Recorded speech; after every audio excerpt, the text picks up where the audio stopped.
সকাল সকাল চলে গেলাম আমের ঝুরি আচার তৈরি করতে। এখানে আমি আম ঝুরি করে নিয়েছি।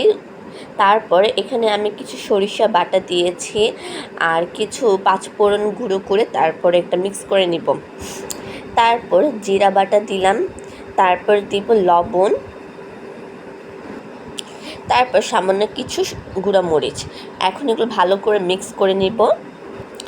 জাস্ট আমটাকে মিষ্টি করার জন্য একটু সামান্য পরিমাণে চিনি দিয়েছি, একটু কম বেশি পরিমাণ দিয়ে তারপরে ভালো করে আবারও মিক্স করে নিতে হবে।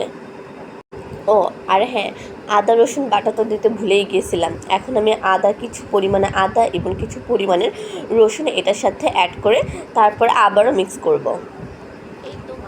এই তো মিক্সিং করা শেষ আমার। এখন এটাকে ভালো করে একটুখানি 2-3 মিনিটের জন্য রেস্টে দিয়ে আমি চুলায় চলে যাব। কড়াইতে আমি কিছু পরিমাণে সামান্য তেল গরম করে নিয়েছি আর এখানে কিছু কাঁচামরিচ দিয়েছি, রসুন দিয়েছি আর পাঁচফোড়ন অল্প একটু দিয়েছি।